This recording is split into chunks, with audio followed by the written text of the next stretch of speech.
Hey, hello everybody, hello. Thank you so much for turning out today. So, I'm going to talk to you very quickly and give you my thoughts on the situation. I'd like to also update you on our campaign to de-twin, and then finally I'm going to talk about the upcoming parliamentary elections. So, like the very kind introduction mentioned, it's my daughter's birthday today, and so But on the subject of children, there is a new acronym I've learned about recently, which is WCNSF. I never knew what this meant before, but it means Wounded Child, No Surviving Family. And that is such a horrible concept to demand its own acronym. Wounded Child, No Surviving Family. What happened on October the 7th was unjustifiable, and I want the hostages to be returned. But if you can take any atrocity and use that to justify further atrocities or an ongoing campaign of ethnic cleansing, you are no friend of peace and no friend of mine.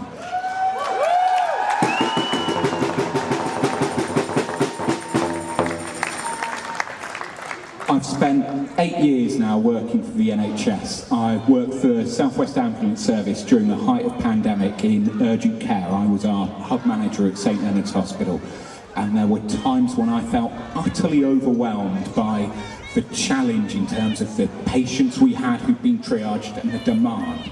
And I can't help but think what it must be like to be a clinician in Gaza at the moment, in one of the hospitals that is yet to be bombed by the IDF.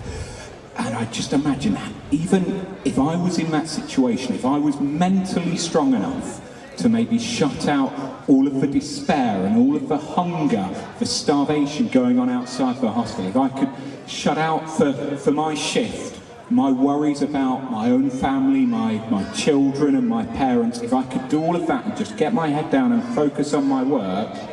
But then I saw on my round of patients, again and again, WCNSF, Wounded Child, No Surviving Family.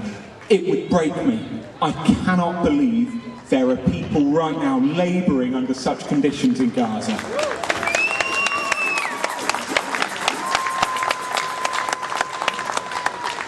I am in awe of the strength of the Palestinian people. They have nothing but my love and my respect.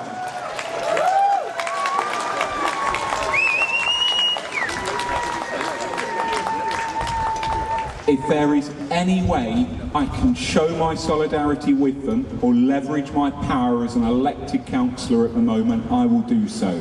And that is why on the 17th of July, I will be taking a proposal that we de-twin Bournemouth with Netanya.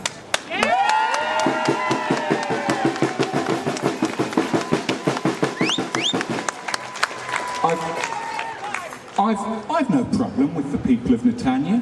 You know, I'm sure there are some reasonable people there.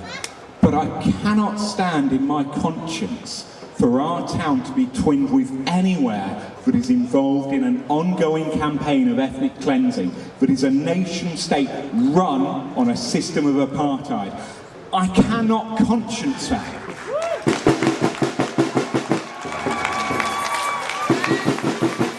I'm hoping my colleagues in the council will vote with their own consciences rather than their party loyalties. But I have very little faith in politicians.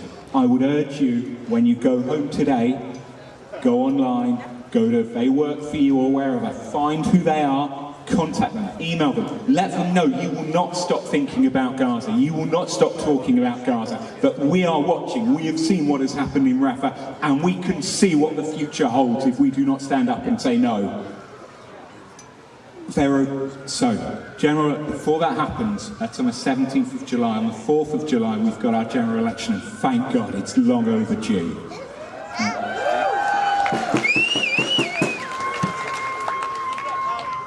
In the build-up to this general election, our politicians and our media do not want you to talk about Gaza. The Conservative Party don't want to answer any questions about arms to Israel and ongoing military support to their operations.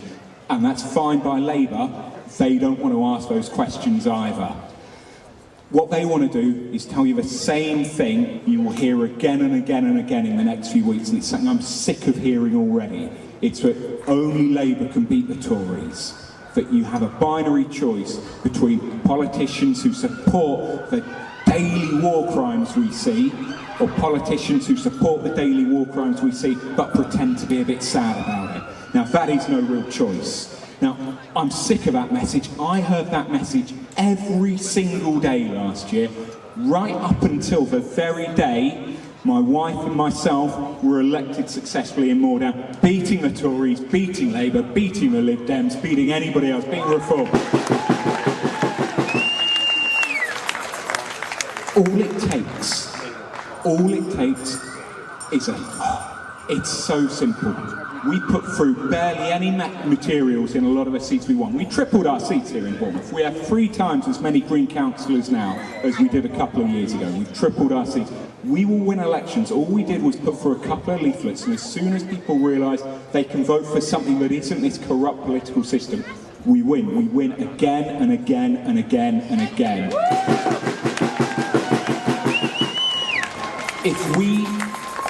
If we refuse to stop thinking about Gaza, to stop talking about Gaza, and to stop voting for people who do not care about Gaza, then we can win this. This is a fight that we must win for the people of Palestine.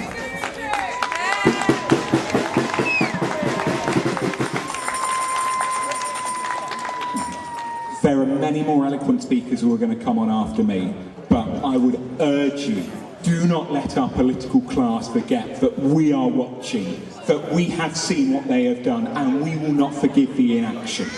Thank you. Solidarity.